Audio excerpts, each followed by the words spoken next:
January 4th, 2012. Late night. You're scrolling through 4chan when a simple black and white image hits you harder than it should.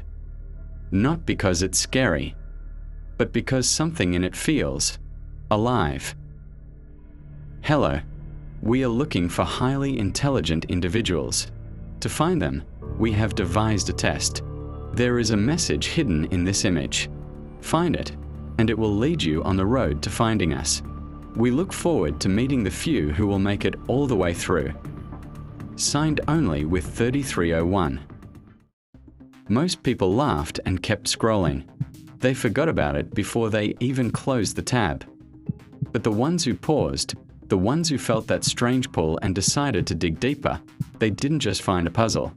They found something that started watching them back. Thousands of highly skilled people across the world didn't simply get interested. They got pulled in like iron filings to a magnet. Forums ignited. Private chats multiplied. Sleep became optional. Work turned into background noise.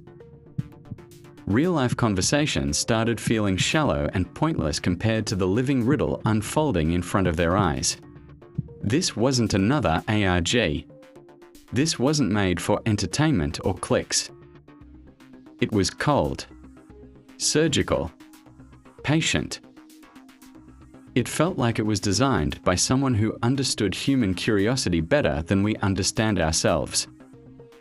It began with steganography, data hidden so elegantly inside an ordinary image that only those who knew where to look could find it. Then came ciphers that mock simple tools.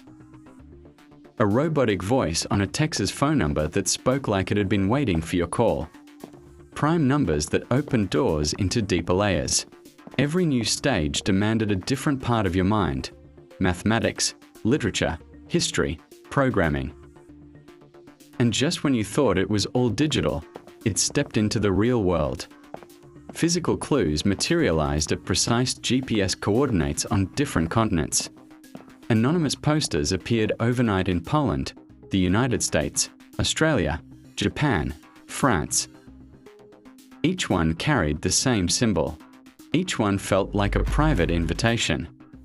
People left their homes at 3 a.m., drove through empty streets, stood alone under streetlights, heart racing, photographing something that might disappear by morning. Some found nothing but torn paper. Others found the next breadcrumb and felt an uneasy pride, as if they had been noticed. That's when the shift happened. At some point, the solvers stopped feeling like hunters.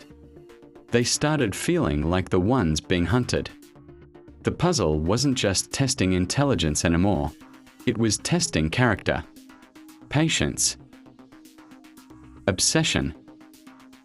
How much of your real life you were willing to burn for answers that might never come. It was studying you. After weeks of this silent global game, the message appeared. We have found the individuals we sought. No scoreboard. No public glory. No explanation. Just abrupt silence. But the silence was temporary. They returned, sharper, more demanding. And in 2014, they delivered their true creation, Liber Primus. Dozens of pages filled with ancient Elder Futhark runes. Not just encryption. A multi-layered philosophical and cryptographic labyrinth. Even in 2026, with all our AI tools and supercomputers, it remains largely unsolved. The few translated passages don't feel like instructions. They feel like warnings from another era. About living in illusion. About losing your soul inside systems of control.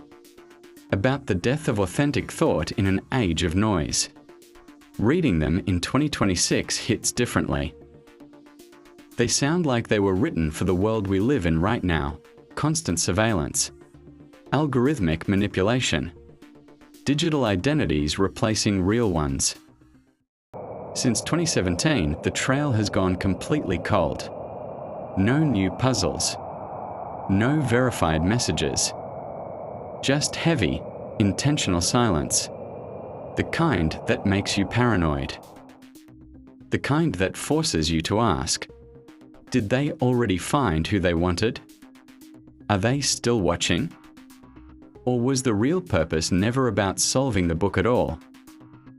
So who could possibly orchestrate something this elegant, this patient, and this global without leaving a single fingerprint?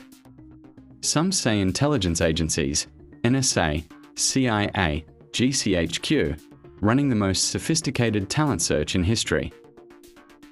Others insist it was a collective of cypherpunks or digital dissidents building a new kind of resistance. But a quieter, darker thought keeps returning. What if this wasn't recruitment or activism? What if this was initiation? A modern mystery school designed to awaken something in certain minds and weed out the rest. Because the deeper you went, the more personal it became. Some people reported receiving cryptic private messages after reaching certain levels. Others suddenly got unusual opportunities in their careers. Many simply went quiet and never spoke about Cicada again. One anonymous post managed to synchronize thousands of exceptional minds across continents into a single invisible movement, without money, without marketing, without a face. And more than 14 years later, parts of Liber Primus are still waiting. That's what makes it different from every other internet mystery. It doesn't feel finished. It feels like it's still running in the background of our digital world. If you're sitting there thinking, maybe I should try it, understand what you're actually considering. This isn't nostalgia content. This is something that can quietly rearrange your priorities, your sleep, your relationship with the internet itself. In 2026, when our attention is already stolen by algorithms, Cicada 3301 feels like the last real rebellion of human curiosity against the machine. If you made it this far into this video, you're not a casual viewer anymore. You're already deeper than most. So don't just watch. Subscribe to Rulik Enigmas right now, turn on notifications, and walk with me into these shadows. Because we don't stop at the surface. We go where the trail gets dangerous and the answers refuse to come easily. Now I want to know your real thoughts in the comments. Do you believe Cicada 3301 was government recruitment? A philosophical resistance movement? Or something far stranger, a test designed to change the people who solve it? And if you've ever dared to try solving it yourself, how far did you get before you felt it starting to change you? I'll see you in the next Enigma.